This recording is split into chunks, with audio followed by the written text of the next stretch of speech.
Assalamualaikum warahmatullahi wabarakatuh. Eh, Bertemu kembali dalam mata kuliah statistik deskriptif gitu ya oleh saya Ferry Julianto. Pada materi kali ini ya kita akan belajar terkait dengan konsep ukuran letak data gitu ya. Dimana pada materi sebelumnya telah dipelajari gitu ya terkait dengan pemusatan data ya yang berupa mean gitu ya, modus, median gitu ya. Nah, pada ukuran letak data ini nanti kita akan belajar terkait dengan kuartil, desil ya, persentil dan nanti disertai dengan kasus-kasus. Kuartil, desil dan persentil yang dipelajari ini nanti terbagi menjadi beberapa kekhususan ya tergantung kepada datanya. Jika datanya berupa data tunggal, nanti juga ada rumus tersendiri. Jika datanya nanti data kelompok yang sudah dikelompokkan itu sesuai kelas-kelasnya, itu nanti ada juga rumus sendiri. Nah, mengapa sih kita harus tahu juga terkait dengan ukuran letak data? Jadi, ukuran letak suatu rangkaian data itu merupakan suatu ukuran yang mana didasarkan pada letak ukuran tersebut dalam suatu distribusi. Nah, ukuran letak dinyatakan kadang-kadang dalam bentuk fraktil. Apa itu fraktil? Fraktil adalah sebuah nilai yang membagi data yang berurutan menjadi beberapa bagian. Nah, oleh karena itu tadi saya sampaikan sebelumnya, yaitu bisa dibuat seperti kuartil, desil, dan persentil. Nah, kalau kuartil itu sendiri, saya balik lagi ya, itu merupakan sebuah data yang nantinya membagi data itu menjadi 4 bagian sama besar. Nah, kalau desil itu membagi data menjadi 10 bagian sama besar. Kalau persentil itu awal katanya dari persen, itu membagi data menjadi 100 bagian sama besar. Dalam memahami materi ini, tadi saya sudah sampaikan, nanti ada sekitar 8 sub pokok pembahasan. Yang pertama nanti kuartil data tunggal, kuartil data kelompok seperti apa, kita lihat sama-sama. Kemudian ada desil data tunggal, ada desil data kelompok, yang terakhir adalah ada persentil data tunggal dan persentil data kelompok. Oke ya. Nah, kita akan mulai yang pertama, yaitu adalah membahas tentang kuartil, gitu ya. Apa itu kuartil? Jadi kuartil itu adalah suatu bilangan yang mana dapat dianggap, gitu ya, kita membagi data itu menjadi 4 sub kelompok yang sama besar. Jadi ketika ada sebuah data, maka kita akan membaginya dalam 4 sub kelompok yang sama besar. Ada di kuartil itu disebut sebagai jangkauan kuartil, ya. Kemudian ada juga nanti kuartil pada suatu data dapat didapatkan dengan cara yaitu membagi data tersebut secara terurut. Jadi pertama kali sebelum kita mencari kuartilnya, data itu harus diurutkan dari yang terkecil menuju yang terbesar, gitu ya. Nah, kalau kita ilustrasikan, ketika ada sebuah data, ya, kemudian kita akan bagi data itu menjadi 4 bagian sama besar. Ini bagian pertama, bagian kedua, bagian ketiga, ini bagian keempat. Nah, yang ini disebut sebagai kuartil ke-1, yang ini, ya, atau juga disebut sebagai kuartil bawah. Itu merupakan seperempat data. Nah, selanjutnya ada kuartil kedua. Itu bisa juga disebut sebagai median. Nah, rumusnya sebenarnya sama kayak median. Nah, itu sebagai setengah data atau 2/4 data.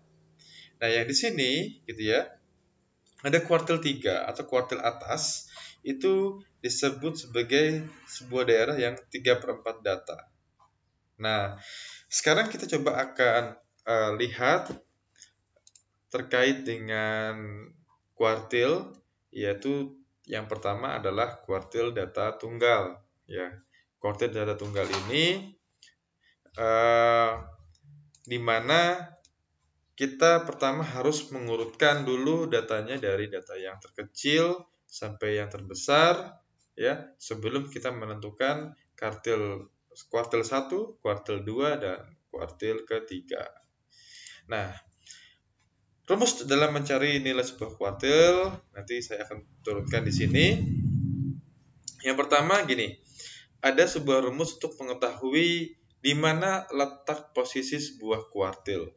Nah, di sini ada letak QI, artinya kuartil I. Nah, tadi kuartil ada kuartil 1, 2, dan 3. Di mana sih sebuah data itu letak kuartilnya? Nah, kalau ada kuartil pertama, berarti data I-nya diganti dengan 1, gitu ya. N ini itu merupakan jumlah datanya. Ya, N itu adalah jumlah data. Jadi, ketika nanti kita punya jumlah data 10 gitu ya, misalkan 10, maka ya berapa kuartil 1? Ya udah 10 ditambah dengan 1 artinya 11. I-nya karena kita ingin mencari kuartil 1 berarti I-nya yang 1, berarti 1 dikali 11 dibagi dengan 4. Gitu ya, sekitar 2 sekian, nggak sampai di 3. Nah, berarti antara 2 dan 3 itu adalah letak kuartilnya. Nah, setelah kita memahami letak kuartil, terus kita akan mencari nilai kuartilnya berapa, gitu ya. Nilai kuartil berapa? Nah, di sini ada rumus. Nanti saya akan coba tunjukkan yang paling mudah rumusnya setelah di soal. Secara matematik rumusnya seperti ini. QI ya, nilai kuartilnya. Kalau yang tadi letaknya di mana sih? Kalau yang ini nilainya berapa sih? Nah, itu adalah NQB atau adalah nilai kuartil di bawah letak kuartil. Nah, ditambah dengan LQ itu adalah letak kuartilnya di mana ya. Di sini didapatkan ini tadi letak kuartil di mana, dikurang dari LQB itu adalah letak data kuartil di bawah letak kuartil. Dibagi dengan LQA itu adalah letak data kuartil di atas letak kuartil ya. Kemudian dikurang dengan LQB ya, sama letak data kuartil di bawah letak kuartil. Dan ini nanti dikalikan dengan NQA min NQB. NQA itu adalah nilai kuartil di atas letak kuartil gitu ya. Dan NQB itu adalah nilai kuartil di bawah letak kuartil. Oke, kita akan coba ilustrasikan dengan contoh berikut ini. Misalkan kita punya data sebanyak 1, 2, 3, 4, 5, 6, 7 gitu ya. Ada 7 data. Kita akan menentukan kuartil 1, 2, dan 3. Seperti apa caranya? Oke, mari kita jawab. Nah, di sini ya, untuk mengetahui letak kuartil ya, kita maka ada rumus tadi, yaitu adalah I dalam kurung N ditambah dengan 1 ya dibagi dengan 4 untuk kuartil yang pertama. Kita lihat ya, kuartil pertama QI-nya 1, berarti nanti I-nya yang di sini diganti dengan 1, jadi 1. 7 tambah 4, 7 tambah 1 adalah 8, bagi 4 yaitu adalah 2. Maka kita akan tahu bahwa letak kuartil pertama itu pada data yang kedua. Mana? Ini data pertama, ini data kedua. Oh, jadi nilai kuartil pertama itu adalah 49. Oke, mudah kan? Nah, sekarang di mana letak kuartil kedua? Nah, letak kuartil kedua itu adalah di tengah-tengah sebenarnya. Ketika dibagi ke kanan sama, ke kiri sama, ke kanan sama, kita tahu, oh ya di sini, gitu ya. Memang letak datanya, kalau seandainya data sedikit mudah saja, tapi nanti kalau datanya banyak, kita perlu sangat harus teliti. Nah, selanjutnya gimana cara normalnya menghitungnya? Yaitu kuartil kedua, I yang tadi kita ganti dengan 2, jadi 2 ditambah 7 tambah 1 gitu, N-nya 7, karena jumlah datanya ada 7 ya, 1, 2, 3, 4, 5, 6, 7, maka 2 kali 8, 16, bagi 4, 4. Maka letak kuartil kedua yaitu pada data keempat, itu adalah 1, 2, 3, 4, itu nilainya adalah 51. Jadi kalau ditanya letaknya di mana? Posisi keempat. Terus nilainya berapa? Oh, nilainya adalah 51. Dan terakhir, sekarang ada kuartil ketiga untuk data tunggal, yaitu ketika kita ingin mencari 3/4 datanya itu rumusnya adalah 3, I-nya diganti dengan 3, jumlah data tambah rekan 1, 8 kali 3, itu 24 bagi 4, 6. Maka letak kuartil ketiga itu terletak pada data yang ke-6. Itu adalah hitung 1, 2, 3, 4, 5, dan 6. Itu terletak pada angka 55. Jadi kalau ditanya berapa nilainya? 55. Oke, paham ya? Sekarang kita akan lanjutkan bagaimana cara menghitungnya terkait dengan kuartil gitu ya, tunggal tapi datanya genap. Kalau tadi kita akan sudah menghitung kuartil tunggal tapi datanya ganjil. Data ganjil tuh enak pasti. Sekarang kalau datanya genap gimana? Di sini kita punya data yaitu adalah 43, 49 sampai dengan 56. Total semua data ini yaitu adalah 8. Nah, di sini gitu ya, datanya sudah diurutkan dari yang terkecil ke terbesar. Jika nanti teman-teman punya sebuah datanya itu belum terurut, maka urutkan terlebih dahulu gitu ya, sebelum kalian menentukan kuartil 1, kuartil 2, dan kuartil 3. Nah, di sini pertanyaannya adalah tentukan kuartil dari data berikut ini. Caranya seperti apa gitu ya? Kita lihat ketika data itu kita indeksin gitu ya, nilainya itu 43 terletak pada letak pertama, 49 kedua sampai dengan 56 letaknya adalah 8. Di sini ya, untuk kita mengetahui letak kuartil pertama, tadi ada rumusnya, yaitu adalah IN plus 1 dibagi dengan 4. Untuk mengetahui kuartil pertama, berarti jumlah datanya ada 8, tambah 1 dibagi 4, itu adalah 2,25. Ya, begitu juga dengan Q2, ya. Nanti Q2, oke. Di sini kita lihat letaknya dulu, gitu ya. Kalau Q1 terletak di 2,25 itu di sini, ya. Di 2,25. Artinya belum sampai 3 gitu. Q2 dengan perhitungan yang sama rumus menghasilkan 4,5, letaknya yaitu di sini, ya. 4,5 gitu. Artinya sebelum 4, setelah 4 tapi sebelum 5. Q3 itu letaknya di 6,75 ketika setelah menghitung perhitungan ya. I-nya 3, N plus 1, 9 kali 3, 27 bagi 4, itu adalah 6,75, yaitu di sini. Ya. Nah, sekarang bagaimana cara kita menentukan nilai kuartilnya? Ya, kalau letaknya kita sudah tahu, nilainya seperti apa? Ya, nilainya adalah kita akan hitung dengan rumus yang sudah kita tahu ya di awal. Saya tulis kembali di sini. Itu adalah nilai kuartil bawah. Kalau untuk mengetahui yang pertama, ya contohnya gini. Ya, contohnya adalah kita akan menghitung Q2 terlebih dahulu, gitu ya, Q2. Di tengah-tengah sini, ya, letak kuartilnya yaitu di 4,5, ya, di 4,5. Di sini kita tahu NQB itu adalah nilai kuartil di bawah letak kuartil. Artinya di bawah letak kuartilnya di sini, nilai bawahnya berapa? 51. Berarti di sini 51 gitu. Nah, terus ada LQ. LQ itu adalah letak kuartil. Letak kuartilnya di 4,5 yang Q2 ini, ya. Kalau Q1 di 2,25 nanti. Nah, ya. Kemudian ada LQB. LQB itu adalah letak kuartil yang bawah. Ya, ini letaknya di sini, bawahnya berapa? 4. Terus LQA yang atasnya 5, ya ini 5 kurang LQB juga nih 4. Dikali dengan pengurangan yaitu nilai yang kuartil yang sini NQA min NQB.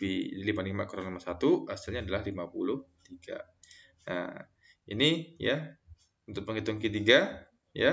Seperti itu Q3 sama kita tahu letaknya di sini. 55 didapat dari NQB, nilai kuartil yang bawah sebelum nilai kuartil ini. Di bawahnya ada 55, maka di sini 55. Gitu ya. The next. Begitu juga dengan Q1, maaf ini harusnya Q1 ya. Ini Q1. Oke ya, paham ya? Ini harusnya Q1. Untuk Q1 nilainya adalah 49,5. Yaitu ini Q1 nilai kuartilnya yang bawahnya adalah 49 gitu ya. Letak kuartilnya di 2,25, nilai sebelum kuartil letak kuartilnya 2, yang bawahnya setelah kuartil 3 dikurang letak kuartil yang bawah di 2. Dikali dengan nilainya adalah 51 dikurang 49. Jadi ketika dihitung nilainya adalah 49,5. Gitu ya.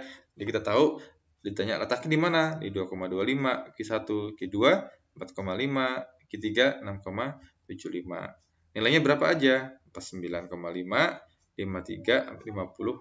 Maaf, ini harusnya Q1. Nah, bagaimana cara menghitung kalau seandainya kuartilnya itu adalah data kelompok, gitu ya.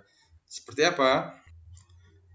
Nah, selanjutnya kita akan menghitung kuartil untuk data kelompok, gitu ya. Bagaimana kita menghitung data kuartil untuk data kelompok? Sini coba kita pakai rumus, gitu ya. Untuk mencari letaknya itu adalah QI, letak kuartilnya di mana, gitu ya. Dengan I itu adalah kita ingin mengetahui kuartil berapa, 1, 2, 3, N-nya jumlah data ditambah 1 dibagi dengan 4. Ada beberapa rumus yang di buku atau di internet, kalau teman-teman pernah cari, itu adalah rumusnya adalah I, N dibagi dengan 4. Jadi tanpa ada tambah 1, gitu ya. Nah, di sini untuk kalau saya pakai yang ini dulu ya, atau di sini. Nah, untuk pencarian nilainya adalah ya QI, ya kuartilnya berapa, itu sama dengan L itu adalah nilai tepi kelas di mana letak kuartil berada. Jadi setelah kita menemukan letak kuartilnya di mana, ya step pertama kita nanti akan mengetahui nilai tepi kelasnya berapa. Jumlah N itu jumlah data atau frekuensinya, ya. Kemudian CF, ya, itu adalah frekuensi kumulatif sebelum, ya ingat sebelum kelas kuartil. FQ itu adalah frekuensi pada kelas kuartil dan P itu adalah interval atau bisa dibilang panjang kelas. Mari kita coba lihat contoh kasusnya. Ya, di sini kita lihat, gitu ya. Kita lihat nilai-nilainya, gitu ya.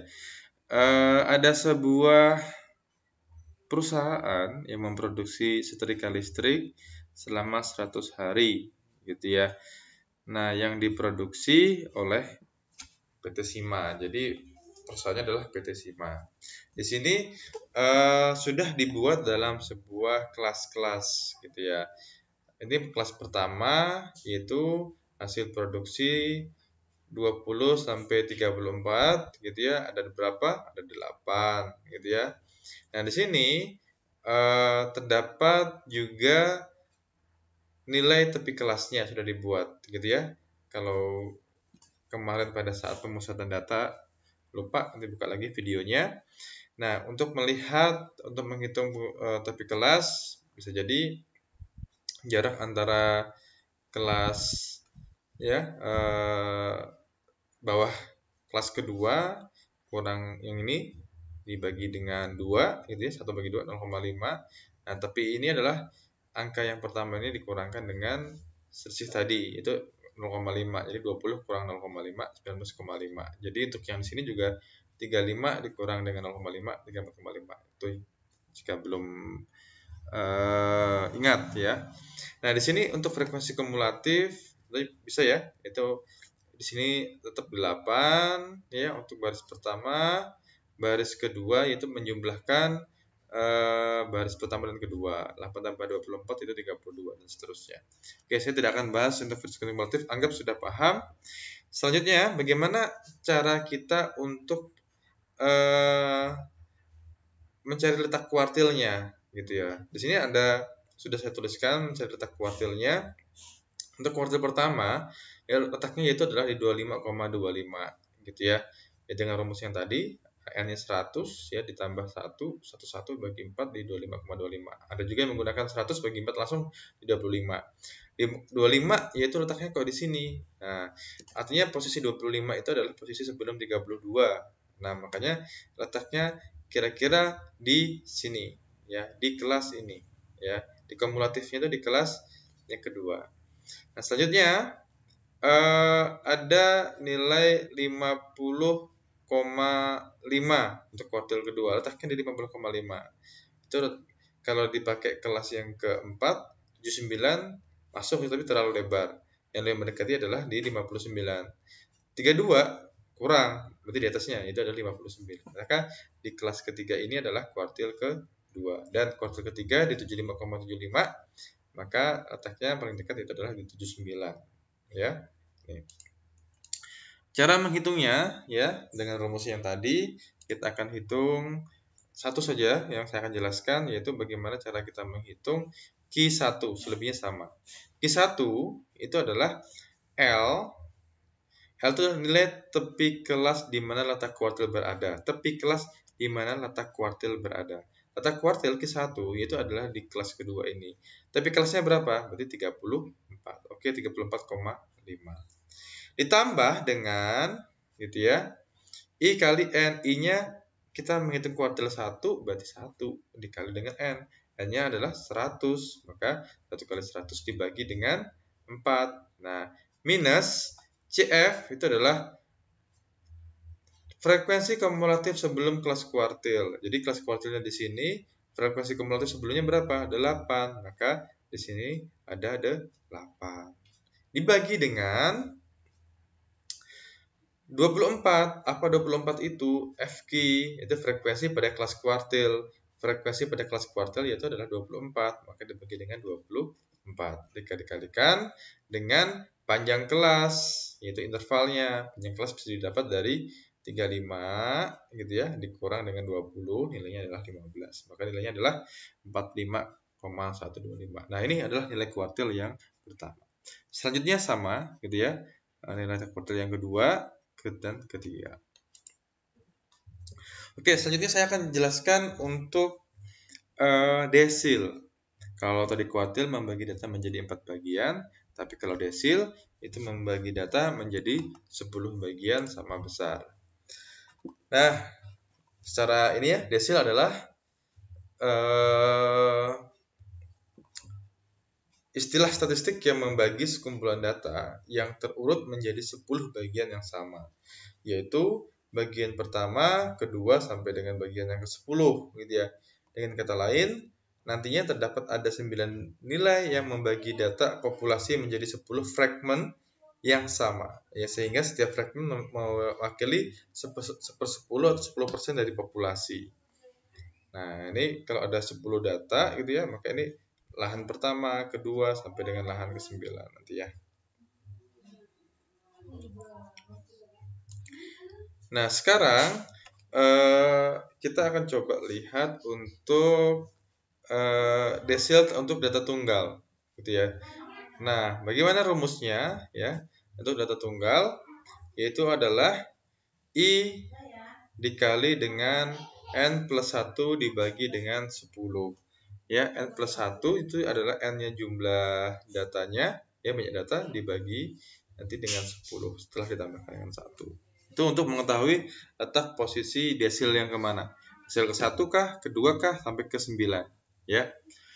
Nah, adapun langkah-langkahnya ya sama, yaitu pertama kita tentukan jumlah data atau variabel dalam populasi atau sampel yang dilambangkan dengan N. Selanjutnya, langkah kedua, urutkan semua data atau variabel dengan populasi dalam urutan dari yang kecil ke yang besar. Yang ketiga, ya, berdasarkan desil yang diperlukan, kita akan tentukan nilainya dengan menambahkan satu ke jumlah data dalam populasi, ya, kemudian dibagi dengan 10 ya. Jadi tambah dengan 1 gitu ya, bagi dengan 10, kita ingin mengetahui desil yang keberapa. Desil pertama yaitu di ke-1. Ketiga ya 3 di sini. Contoh kita punya data seperti ini ya. Ini ada, kita hitung 1 2 3 4 5 6 7 8 9 10. Ada 10 data di sini. Kita ingin mengetahui desil yang ke-1, 2 dan 9 misal. Ya. Nah, desil ke-1 berarti ya sesuai rumus gitu ya. 1 dikali dengan 10 tambah 1, 11 bagi 10, 1,1. Berarti letaknya itu adalah di sini. Ya, 1,1 di sini. Nah, ya. Kemudian di sini 2,2. Berarti ini nih letak 1, letak kedua, dia lebih dari 2, jadi 2,2. Nah, di sini adalah kalau desil ke-9 letaknya di 9,9. Nah, selanjutnya gitu ya.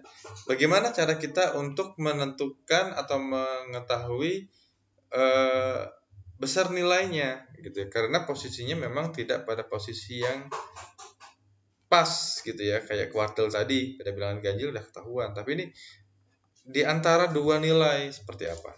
Nah, sama rumusnya kayak yang tadi. Ini saya coba buatkan NDB, itulah nilai desil di bawah letak desil, LD letak desilnya, LDB itu letak data desil di bawah letak desil, LDA itu letak data desil di atas letak desil, dan NDA itu nilai desil di atas letak desil. Nah, kalau kita lihat gitu ya, teman-teman, di sini kita indekskan nilainya dari 1 sampai dengan 10, nilainya angka-angka tadi setelah diurutkan seperti ini. Nah, kita coba akan kita hitung nilai desil yang ke-9 gitu ya. Kita tahu letaknya di 9,9. Ya. Di sini berapa sih nilai desil sebenarnya? Ya, dengan menggunakan rumus ini kita tahu bahwa nilai D9 LDB nilai desil di bawah letak desil, berarti di sini letak bawahnya adalah 58 ya. 58 ditambah dengan LD letak desilnya ya, letak desilnya yaitu adalah di sini 9,9 dikurang dengan yang bawahnya 9. Yang ini 10 itu adalah letak desil di atasnya. Ini 10 dikurang pada 9. Jadi 9,9 kurang 9 0,9 ya, dikali dengan 59 minus 58 1, jadinya 1 kali 0,9 ya 0,9, 58 tambah 0,9 nilainya adalah 58,9. Begitu juga untuk desil-desil yang lain. Sama ya konsepnya. Pas sekarang gimana cara menghitung untuk desil yang kelompok gitu. Nah, sekarang kita coba lihat untuk desil data kelompok. Ya. Desil untuk data kelompok di sini gitu. Untuk mencari posisinya, letaknya, kita menggunakan I yang keberapa yang mau kita cari dikali dengan N, dibagi dengan 10 gitu. Nah, tadi kalau kuartil tuh ada yang cari dengan N plus 1 gitu ya. Mungkin ini bisa juga di N plus 1. Coba di sini pakai N saja. Nah, rumusnya adalah untuk menghitung desil itu L nilai tepi kelas di mana letak desil berada ya. Ya, ditambah dengan I kali N dibagi dengan 10. N itu jumlah data, I adalah desil yang akan kita cari, minus dengan frekuensi kumulatif sebelum kelas desil, dibagi dengan frekuensi pada kelas desil itu, dikali dengan panjang kelas atau interval kelasnya. Oke, kalau bingung kita akan coba ya. Contohnya masih sama. Sekarang kita akan coba lihat desil pertama, ke-5 dan ke-9 ya. Desil pertama yaitu adalah rumusnya I kali dengan 100 bagi 10 yaitu nilai 10, maka letaknya di posisi 10 karena 10 itu yaitu letaknya masih di sini. Ya. Ya, dia lebih dari kelas pertama tapi sebelum kelas kedua, maka kurang lebih berada di sini ya. Nah, kemudian ada desil 5 yaitu letaknya di posisi 50. 50 itu adalah lebih dari 32 tapi kurang 59. Nah, kita ambil yang di sini. Ya. Selanjutnya ada desil yang ke-9. Ketika dihitung jumlahnya 90.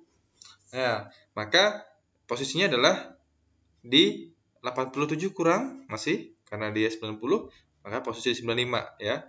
Di 95 ini gitu ya. Itu untuk mengetahui letak desil. Misalkan kalau di sini letak desilnya Pak 86. Berarti di mana? Kalau 86 berarti ya di sini. Nah, kalau ambil yang bawah kurang masih. Di sini cukup. Kalau sini kelebihan. Nah, gitu ya. Nah, sekarang akan saya jelaskan untuk menghitung untuk yang desil ke-9. Ya. Rumusnya sama ya. Terus kembali. Pertama itu adalah nilai tepi kelas di mana letak desil berada. Data yang sama yang tadi. Itu adalah kalau kita menghitung desil ke-9 yang ini, letak tepi kelas itu adalah 94,5. Ditambah dengan I kali dengan N. I-nya 9 kali 100, 900 bagi 10 adalah 90. Dikurang dengan CF. Ya, kurang CF. Itu frekuensi kumulatif sebelum kelas desil. Ini kelas desil sebelumnya 87, jadi 87. minus dengan frekuensi kumulatif di kelas desil itu, yaitu adalah 8.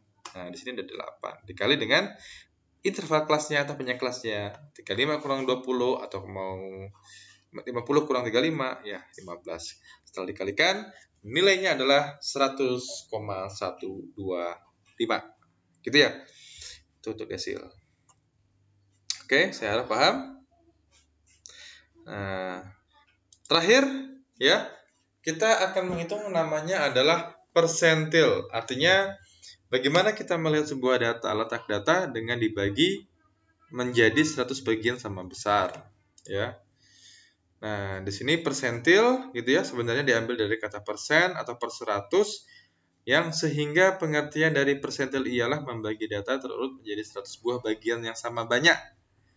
Nah, dari 100 buah bagian yang dibagi sama banyak tersebut, maka dibatasi oleh 90 buah nilai persentil. Jadi nilainya nggak sampai 100.